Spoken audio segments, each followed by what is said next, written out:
지난 화요일부터 금요일까지 우리 청년들, 청소년들이 제주 청소년 수련원에서 캠프를 했습니다.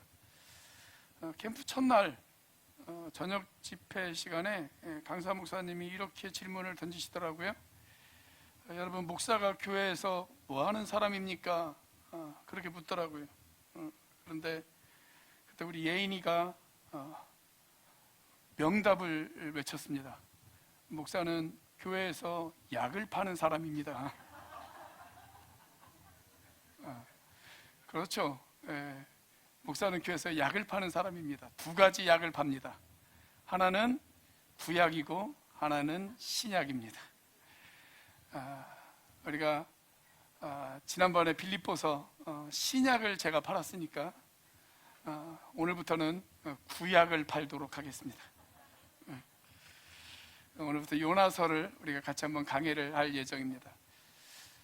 1989년에 개봉한 영화 가운데 인디아나 존스 3 최후의 성전편이라고 하는 영화가 있었습니다.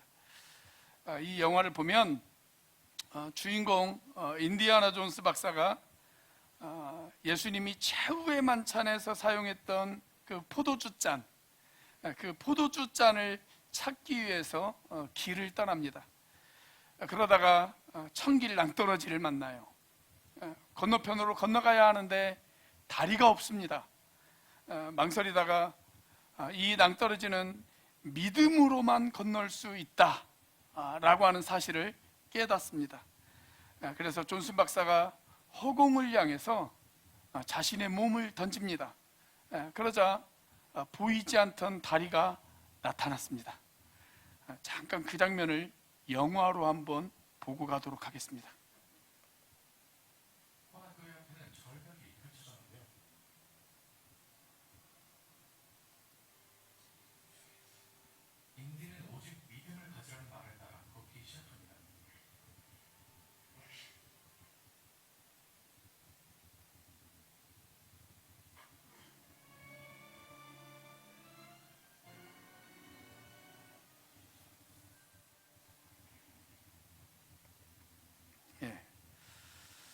허공을 향해 자신을 던질 것인가? 아니면 길이 없다고 포기할 것인가? 이처럼 믿음은 우리에게 늘 선택을 요구합니다. 오늘부터 이런 선택의 시험 앞에 직면한 구약의 한 선지자의 이야기를 여러분들과 함께 나누려고 합니다. 그 선지자의 이름은 요나입니다. 오늘날 하나님께서 요나에게 이렇게 말씀을 하십니다. 자, 2절 말씀입니다. 같이 한번 읽어보겠습니다. 시작. 너는 어서 저 큰 성읍 니느웨로 가서 그 성읍에 대고 외쳐라. 그들의 죄악이 내 앞에까지 이르렀다. 자, 이제 이 말씀을 받은 순간 요나는 선택의 기로 앞에 서게 되어집니다. 하나님의 말씀에 순종해서 저 북방에 있는 니느웨로 갈 것인가? 아니면 그 말씀에 불순종하여 도망갈 것인가? 우리는 이 질문에 대한 답을 너무나도 잘 알고 있습니다. 요나는 말씀에 불순종하여 도망을 가다가 큰 물고기 뱃속에 들어가게 되어집니다. 그리고 그곳에서 회개한 후에 다시 느느웨로 가서 복음을 외쳤다라고 하는 것이 요나서의 이야기입니다. 자, 그렇다면 요나서를 통해서 우리에게 들려주시고자 하는 메시지는 과연 무엇일까요? 요나서는 요나라고 하는 한 사람의 이야기일까요? 그렇지 않습니다. 여러분, 요나서의 주인공은 요나가 아닙니다. 요나서의 주인공은 요나서에 등장하는 큰 물고기도 아닙니다. 요나서의 주제는, 그리고 요나서의 주인공은 위대하신 하나님, 그리고 모든 사람이 구원받기를 원하시는 하나님, 그 전능하신 하나님에 관한 이야기가 바로 요나서의 이야기입니다. 자, 그렇다면 요나서에 등장하는 하나님은 과연 어떤 하나님일까요? 첫째, 우리를 부르시는 하나님이십니다. 여러분, 우리가 요나서를 읽다 보면 도저히 믿을 수 없는 사건들이 등장을 하죠. 큰 물고기가 나타나고 그 물고기가 요나를 삼킵니다. 그러함에도 불구하고 요나는 그 물고기 뱃속에서 살아납니다. 이런 이야기를 읽다 보면 마치 재미있는 그냥 동화책 한 편을 읽는 것 같은 그런 느낌에 들 때가 있어요. 자, 그런데 성경의 기자가 이 사건을 기록하면서 매우 역사적인 근거를 가지고 이 본문을 기록하고 있다는 사실을 여러분들은 알고 계십니까? 자, 오늘 본문의 1절입니다. 자, 1절을 같이 한번 읽어보겠습니다. 시작. 주님께서 아미떼의 아들 요나에게 말씀하셨다. 여기 요나라고 하는 한 선지자를 소개하면서 동시에 그의 아버지를 소개하고 있습니다. 굳이 아버지의 이름까지 소개한다라고 하는 것은 지금부터 하는 이야기가 매우 역사적인 사실에 기초를 두고 하는 이야기다라는 것을 밝히는 것입니다. 실제 구약의 역사서인 열왕기 하를 보면 이 요나라고 하는 인물이 실존했다는 사실을 이렇게 증언해 주고 있습니다. 자, 열왕기하 14장 25절 말씀을 같이 한번 읽어보겠습니다. 시작. 그러나 그는 이스라엘의 국경을 하맛 어귀로부터 아라바 바다까지 회복하였다. 이것은 주 이스라엘의 하나님께서 그의 종인 가드에벨 사람 아미떼의 아들 요나 예언자에게 말씀하신 그대로였다. 여기 이스라엘 역사서인 열왕기 하를 보면 이스라엘 북동쪽에 있는 가드헤벨이라고 하는 마을에 아미떼의 아들 요나라고 하는 예언자가 살고 있었다라고 그렇게 이야기를 하고 있습니다. 그리고 그가 살던 시대는 여로보암이 통치하던 시대였고, 그때 여로보암 왕은 하맛 어귀부터 아라바 바다까지를 통치하고 있었다라고 매우 구체적인 역사적인 사실을 이야기해 주고 있습니다. 여러분, 요나서는 단순히 우리에게 어떤 교훈을 주기에 만들어낸 이야기가 아니라 이런 역사적인 사실을 가지고 기록되어진 이야기다라고 하는 것입니다. 자, 여기 1절에 요나의 아버지 이름이 등장을 합니다. 그런데 그 이름이 아미떼라고 되어 있습니다. 이 아미떼라고 하는 말의 본래 뜻은 진리 또는 진실이라고 하는 그런 뜻을 가지고 있습니다. 그래서 요나는 진리의 아들 또는 진실의 아들, 이렇게 이야기할 수가 있겠죠. 여러분, 신약 성경에 보면 이 아미떼라고 하는 말과 같은 뜻을 가진 또 하나의 단어가 등장을 합니다. 어떤 단어인지 아시겠습니까? 아멘이라고 하는 단어입니다. 아멘. 여러분, 아멘의 뜻이 뭐예요? 맞습니다, 그렇습니다, 진실입니다, 그런 뜻이잖아요. 자, 그러니까 요나는 아멘의 아들, 그렇게 이야기할 수도 있어요. 아멘의 아들. 그 말은 곧 이 요나라고 하는 사람의 집안이 매우 신앙적인 배경에서 자랐던 그런 집안이었다라고 하는 것을 우리가 알 수가 있어요. 그는 믿음의 가정에서 태어났습니다.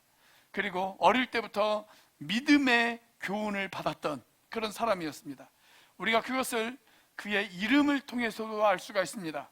이 요나라고 하는 이름의 뜻은 비둘기라고 하는 뜻을 가지고 있어요. 비둘기.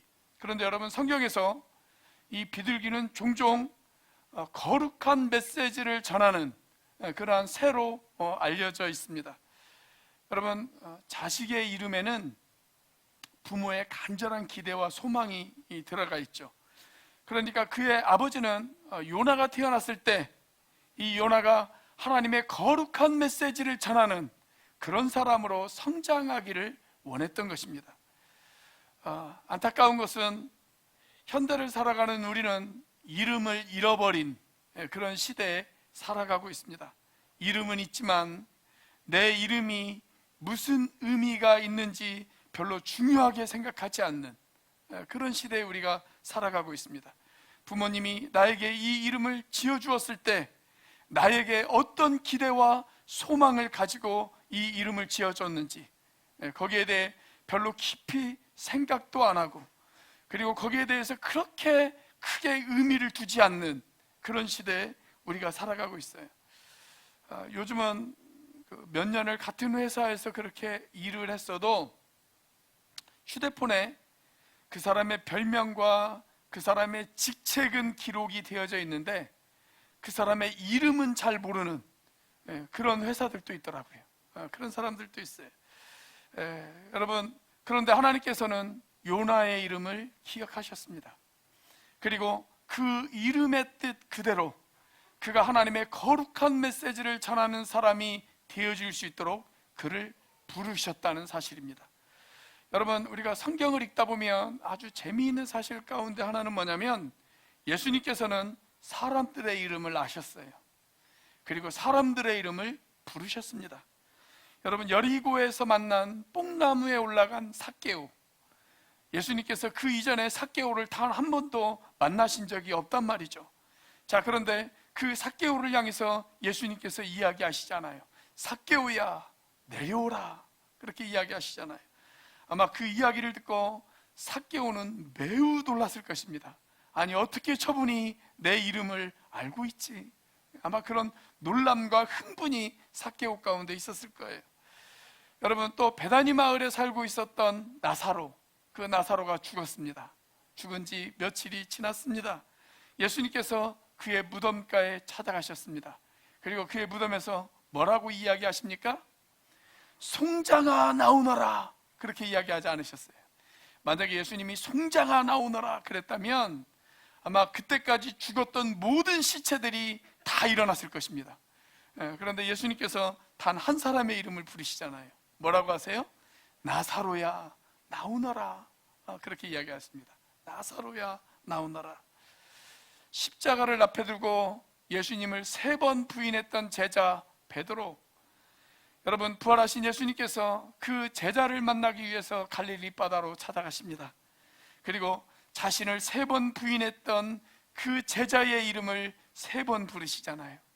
요한의 아들 시몬아, 네가 아직도 나를 사랑하고 있니? 그렇게 3번 물으십니다. 여러분, 예수 믿는 사람들을 잡아 죽이기 위해서 다메섹으로 가고 있었던 사울, 한 번도 사울의 얼굴을 본 적이 없지만 예수님께서는 그 사울을 아셨습니다. 그리고 그 사울을 부르십니다. 사울아 사울아, 내가 어찌하여 나를 핍박하느냐. 그렇게 예수님께서는 사람들의 이름을 아셨고 그 사람들을 부르셨습니다. 그렇다면 오늘 주님께서 저와 여러분의 이름을 부르실까요? 그분이 저와 여러분의 이름을 아시지 않겠습니까?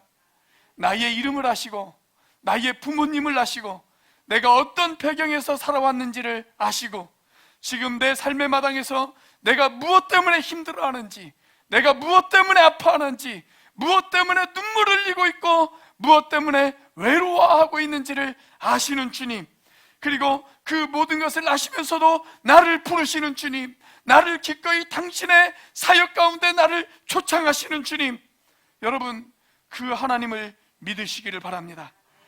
하나님께서 그 옛날 요나만 부르신 것이 아니라 바로 오늘을 살고 있는 요 나까지도 부르신다는 사실을 기억하시기를 바랍니다.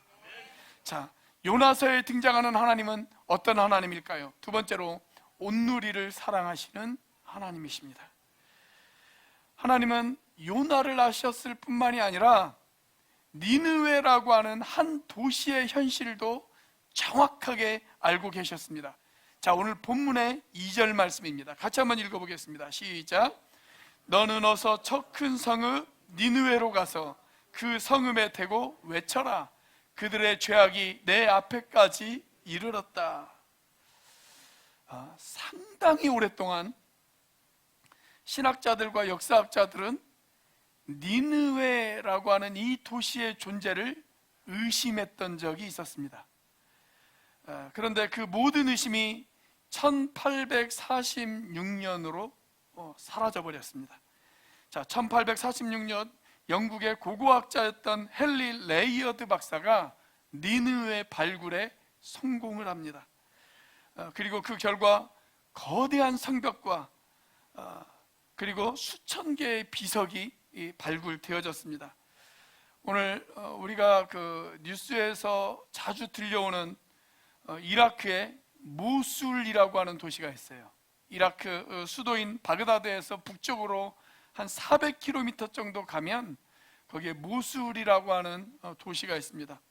그 모술에서 아주 가까운 곳에 니느웨 옛 토성이 발견이 되어졌습니다.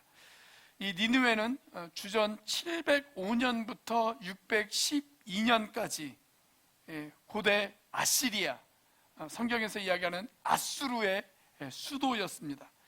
자, 발굴에 따르면 니느웨 성은 약 30m 높이의 성벽을 가지고 있고, 그 성벽 위로는 전차 서너 대가 지나갈 정도로 아주 넓고 그 다음에 튼튼한 그런 성벽을 가지고 있다고 합니다.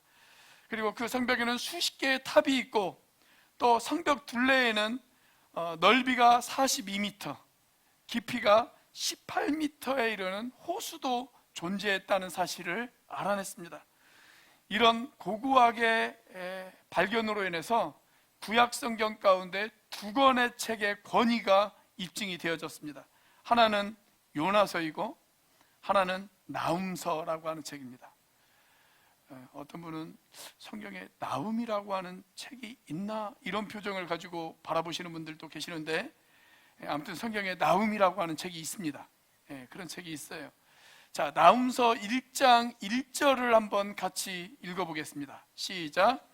이것은 엘고스 사람 나훔이 니느웨가 형벌을 받을 것을 내다보고 쓴 묵시록이다. 여기에도 니느웨라고 하는 지역이 등장을 하죠. 자, 오늘 본문 2절로 다시 돌아가 보면 하나님께서 이렇게 말씀하십니다. 니느웨의 죄악이 내 앞에까지 이르렀다. 그렇게 이야기하십니다. 요나가 살던 당시 아시리아의 수도였던 이 니느웨, 이곳에 죄악이 아주 가득했고 하나님께서 그들의 죄악을 아신다는 사실입니다. 그리고 하나님께서는 더 이상 그들의 죄악을 가만히 두고 볼 수가 없었습니다. 그래서 그들을 심판하기 이전에 하나님께서는 요나 선지자를 그곳에 보내셔서 그들에게 회개할 수 있는 기회를 주시고자 하셨던 것입니다. 아마 요나는 하나님의 이 명령을 듣고 이런 생각을 했는지도 모르겠어요. 아니, 내가 우리나라 이스라엘에서 일어나는 일도 잘 모르는데 적대 국가인 니느웨의 사정까지 내가 알아야 되나? 아마 이런 생각을 했는지도 모르겠습니다. 자, 그러나 하나님께서 요나에게 이런 명령을 내리신 이유, 왜 이런 명령을 내리셨을까요? 나는 유대와 이스라엘뿐만이 아니라 나는 아시리아에도 관심이 있어. 나는 그곳 사람들도 사랑해. 하나님께서는 바로 이 메시지를 주시고 싶으셨던 것입니다. 여러분, 하나님은 우리 한국에도 관심이 있지만 중국에도 관심이 있으십니다. 우리가 그렇게도 싫어하는 일본에도 나는 상당한 관심이 있다. 나는 러시아에도 관심이 있고, 나는 아프리카에도 관심이 있어. 나는 중동 국가에도 관심이 있어. 이슬람 국가에도 관심이 있어. 이것이 하나님의 메시지예요. 이렇게 다시 말하면 하나님께서 열방의 주인이시고 하나님께서는 온누리에 있는 모든 사람들을 사랑하신다는 이야기입니다. 그래서 이런 하나님의 마음을 알고 그 명령 앞에 순종하기 위해서 우리 교회 이름이 온누리 교회입니다. 그렇기 때문에 여러분, 기회가 되어진다면 여러분들도 교회가 후원하고 있는 선교지들을 한번 방문해 보시기를 바랍니다. 오늘이 특별히 또 선교주일인데 여러분들이 기회가 되신다면 세네갈도 가보시고 이집트도 가보시고 몽골도 가보시고 필리핀도 가보시기를 바랍니다. 그래서 그 땅도 한번 밟아보시고 그 땅에서 사역하고 있는 선교사님들을 위해서 기도도 좀 한번 해보시기를 바라겠습니다. 그래야 정말 온누리를 사랑하시는 하나님의 마음을 아는 온누리 교회가 되어지지 않겠습니까? 만약 그렇게 외국으로 나가는 것이 부담스럽다, 그렇다면 내일 도평동에 있는 실버 복지관부터 방문하시기를 바라겠습니다. 여러분, 이렇게 하나님의 마음을 깨달아 하나님의 심장을 가지고 온누리 구석구석에 있는 VIP들을 찾아 나서는 저와 여러분이 되어지시기를 주님의 이름으로 축복합니다. 자, 요나서에 등장하는 하나님은 어떤 하나님일까요? 세 번째로, 어디에나 계시는 하나님이십니다. 어디에나 계시는 하나님. 여러분, 어디에나 계시는 하나님, 이 말을 조금 유식하게 말하자면 무소부재하신 하나님, 그렇게 이야기할 수가 있습니다. 존재하지 않는 곳이 없는 그 어디에나 계시는 하나님, 그런 뜻이죠. 여러분, 요나는 믿음의 사람이었어요. 그의 부모님이 믿음의 사람이었고 어렸을 때부터 믿음의 교훈을 받았던 그런 사람이었습니다. 그런데 그가 신앙이 없었던 사람이 아니었음에도 불구하고 그는 두 가지 사실을 착각했습니다. 첫째는 하나님의 얼굴을 피해서 도망갈 수 있을 것이다 라고 착각을 했어요. 자, 3절입니다. 같이 한번 읽어보겠습니다. 시작. 그러나 요나는 주님의 낯을 피하여 스페인으로 도망가려고 길을 떠나 욥바로 내려갔다. 마침 스페인으로 떠나는 배를 만나 뱃삭을 내고 사람들과 함께 그 배를 탔다. 주님의 낯을 피하여 스페인으로 갈 셈이었다. 자, 여기 3절에 두 번이나 반복되어지는 표현이 등장을 하죠. 무슨 표현입니까? 주님의 낯을 피하여. 주님의 낯을 피하여. 여러분, 피조물은 우리 인간이 우리를 창조하신 하나님의 낯을 피하여 도망갈 수 있을까요? 그런데 이 세상에는 하나님의 낯을 피하여 도망갈 수 있다라고 생각하는 사람들이 아주 많은 것 같습니다. 사실 그런 착각은 최초의 인간이었던 아담부터 시작이 되어집니다. 자, 아담이 범죄한 이후에 제일 먼저 한 일, 그게 뭐였는지 아세요? 창세기 3장 8절입니다. 같이 한번 읽어보겠습니다. 시작. 그 남자와 그 아내는 날이 저물고 바람이 서늘할 때에 주 하나님이 동산을 거니시는 소리를 들었다. 남자와 그 아내는 주 하나님의 낯을 피하여서 동산나무 사이에 숨었다. 하나님이 범죄한 아담을 부르십니다. 아담아, 아담아, 내가 어디 있느냐? 부르세요. 자, 그러자 아담이 한 일 뭐예요? 주 하나님의 낯을 피하여서 동산나무 사이에 숨는 일이었습니다. 숨는 일. 어떤 분이 이런 재미있는 이야기를 하시더라고요. 아담이 숨기는 숨었는데 어떻게 숨었냐면 꿩처럼 머리만 숨었다는 거예요. 엉덩이는 노출이 되어져 있어요. 엉덩이는. 자, 그런데 우리가 일본어로 머리가 뭐예요? 우리 일본에서 하셨던 우리 김상부 집사님, 일본어로 머리가 뭡니까? 아다마잖아요. 아다마. 그래서 하나님께서 네 머리가 어디 있느냐 이걸 묻기 위해서 아담아 어디 있느냐 그러셨다는 거예요. 그런데 여러분, 사람은 하나님의 낯을 피할 수가 없습니다. 하나님을 피해 도망갈 수가 없어요. 그럼에도 불구하고 우리는 하나님을 피해 도망갈 수 있다고 착각하면서 살아가고 있어요. 시편 139편은 시편 중에 왕관이라고 불리우는 그런 책입니다. 시편 중에 왕관 그런 별명이 붙어있는 시예요. 그런데 이 시편 139편의 주제가 있습니다. 시편 139편의 주제는 뭐냐면 피할 수 없는 하나님이에요. 피할 수 없는 하나님. 자, 시편 139편 1절을 같이 한번 읽어보도록 하겠습니다. 시작. 주님께서 나를 샅샅이 살펴보셨으니 나를 환히 알고 계십니다. 2절과 3절은 내가 앉아 있거나 서 있거나 주님께서는 다 아십니다. 멀리서도 내 생각을 다 알고 계십니다. 내가 길을 가거나 누워 있거나 주님께서는 다 살피고 계시니 내 모든 행실을 다 알고 계십니다. 자, 4절도 보면 내가 내 혀를 돌려 아무 말 하지 않아도 주님께서는 내가 하려는 말을 이미 다 알고 계십니다. 자, 7절 말씀입니다. 같이 한번 읽어볼까요? 자, 7절로 고백 같이 읽습니다. 시작. 내가 주님의 영을 피해서 어디로 가며 주님의 얼굴을 피해서 어디로 도망치겠습니까?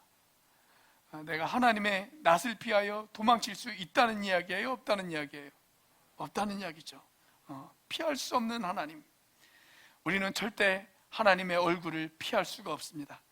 내가 하늘에 올라가도 하나님은 거기에 계십니다. 내가 깊은 골짜기에 가서 자리를 편다 할지라도 하나님은 거기에 계십니다. 그렇기 때문에 피할 수 없는 하나님, 여러분, 우리가 하나님의 얼굴을 피할 수 없다면 숨을 것이 아니라 오히려 하나님의 얼굴을 향해서 나아가야 하지 않을까요? 이것이 요나의 첫 번째 착각이었어요. 하나님의 얼굴을 피해 도망갈 수 있다라고 한 착각, 그게 요나의 첫 번째 착각이었습니다. 자, 요나의 또 다른 착각이 있습니다. 그게 뭐냐면 내가 하나님의 명령에 불순종하여 도망간 후에 내가 그래도 평안하게 잘 살 수 있겠지, 내가 세상에서 행복하게 잘 살 수 있겠지. 이것이 요나의 두 번째 착각이었습니다. 자, 하나님이 요나에게 아수르의 니느웨로 가라라고 그렇게 명령을 하셨어요. 그런데 요나가 그 명령에 불순종합니다. 저는 요나가 명령에 불순종한 두 가지의 이유가 있다고 생각합니다. 첫 번째는 니느웨 사람들이 회개하는 것을 요나가 원하지를 않았어요. 그렇죠? 니느웨는 이스라엘과 우호적인 관계가 아닙니다. 오히려 이스라엘을 괴롭히는 적대 국가라고 이야기할 수가 있습니다. 마치 이런 것과 비슷해요. 우리가 이제 돌아오는 목요일이 광복절이지 않습니까? 그런데 일제강점기 때 제가 독립군이었다고 한번 생각을 해보세요. 독립군이었어요. 자, 그런데 어느 날 하나님께서 저에게 이렇게 명령을 하세요. 용우야, 너는 일본 도쿄로 가서 그들에게 복음을 전해라. 그들의 죄악이 너무 커서 그들이 회개하지 않으면 내가 그들을 멸망시키겠다. 그렇게 이야기를 했어요. 자, 그러면 제가 그 명령에 순종해서 일본으로 갈까요? 안 갈까요? 여러분들은 믿음이 좋아서 가실 수 있을지 모르겠지만 저는 안 갑니다. 저는 안 가요. 그들이 회개하지 않으면 하나님이 어떻게 하신다고요? 멸망시키겠다고 그러시잖아요. 멸망시키겠다고. 그런데 그들이 회개하면 어떻게 됩니까? 멸망 안 시키겠다는 얘기잖아요. 그러면 제 입장에서 보면 그들이 멸망하는 게 좋아요? 멸망하지 않는 게 좋아요? 멸망하는 게 좋죠. 제 입장에서 보면. 그렇죠? 독립군인 제 입장에서 보면 멸망하는 게 좋지 않겠습니까? 여러분, 요나가 바로 그랬습니다. 요나가. 그래서 하나님께서 니느웨로 가라 라고 그렇게 이야기를 했는데 요나는 니느웨로 가지 않았습니다. 그리고 어떻게 합니까? 정반대 방향인 스페인으로 도망을 갑니다. 스페인으로 도망을 가요. 스페인, 다시스, 즉 스페인으로 도망을 갑니다. 자, 그런데 그런 이유 말고도 또 하나의 이유가 있었다고 생각을 해요. 여러분, 니느웨에 가서 요나가 복음을 전하면 니느웨 사람들이 요나를 환영해 줄까요? 어떨까요? 아마 죽일 가능성이 크죠. 아마 거기에 대한 겁이 났을 거예요. 요나가 내가 그곳에 가서 복음을 전한다 해도 그 사람들이 나를 환영해 주지 않고 아마 나를 죽일 텐데 내가 그 땅을 왜 가? 아마 그렇게 생각을 했을 겁니다. 자, 그리고 그게 두려워서 다시스로 가는 배를 타기 위해서 어디로 내려갔냐면 요빠로 내려갔습니다. 요빠. 요빠라고 하는 말은 아름답다라고 하는 뜻입니다. 아름답다. 요빠는 지금 여러분들이 이스라엘에 가보면 텔아비브라고 하는 도시가 있어요. 뉴스에도 자주 나와요. 가끔 테러 사건이 막 일어납니다. 팔레스타인 사람들하고 가끔 테러 사건도 일어나는 그런 곳이 텔아비브예요. 우리가 지금 이스라엘의 수도를 예루살렘이라고 생각을 하는데 현재 이스라엘의 수도는 예루살렘이 아닙니다. 현재 이스라엘의 수도는 텔아비브입니다. 텔아비브. 그런데 이 텔아비브의 남쪽에 있는 항구가 바로 요빠입니다. 요빠. 그래서 텔아비브에 가보시면 이 옛날 도시 요빠가 잘 보존되어져 있습니다. 이 건물을 보시면 이 건물 위에 뭐라고 적혀 있냐면 옛 요빠에 오신 것을 환영합니다. 그렇게 적혀 있어요.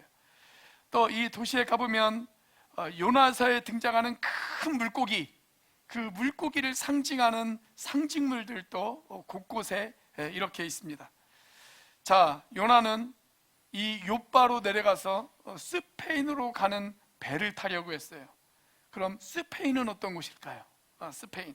자, 에스겔 27장 12절 말씀을 보면 그 당시에 스페인에 대해서 이렇게 설명을 해주고 있습니다. 자, 같이 한번 읽어보겠습니다. 시작. 너에게는 온갖 물건이 많기 때문에 스페인이 너와 무역을 하였다. 그들은 은과 새와 주석과 납을 가지고 와서 너희의 물품들과 바꾸어 갔다. 은과 새와 주석과 납이 풍부했던 도시 스페인은 그 당시 세상의 풍요로움을 대표하는 바로 그런 곳이었습니다. 내가 나를 환영하지도 않는 북쪽에 있는 니느웨로 갈 것이 아니라 내가 서쪽으로 가서 내가 그곳에서 평안하고 행복하게 잘 살아보겠다. 풍요로운 땅, 행복한 땅, 부와 명예가 있는 땅, 내가 그 땅으로 가겠다. 요나는 그렇게 생각한 것입니다. 거기에 대한 증거가 요나가 요바로 가기 전에 기도했다는 흔적이 없어요. 성경 그 어디에도 요나가 다시스로 가는 배를 타기 위해서 요바로 내려갔을 때 하나님의 뜻을 구했다라고 하는 흔적이 없습니다. 그냥 본능이 이끄는 대로, 눈에 보이는 대로 그렇게 선택을 한 것입니다. 자, 그러나 우리가 너무나도 잘 아는 것처럼 얼마 후 요나는 바다에 던져집니다. 하나님의 낯을 피해서 도망칠 수 있다고 생각했던 요나, 어차피 도망갈 것이라면 풍요로운 땅에 가서 행복하게 살 것이라고 착각했던 요나, 그러나 그것이 그에게 만족을 주지 못했습니다. 오히려 큰 후회와 상처와 고통과 번민을 그에게 가져다 주었습니다. 자, 그렇다면 여러분은 무엇을 선택하시겠습니까? 말씀에 순종해서 니느웨로 가시겠습니까? 아니면 눈에 보이는 화려함을 쫓아 스페인으로 가시겠습니까? 오늘 여러분의 선택은 무엇입니까? 기도하시겠습니다.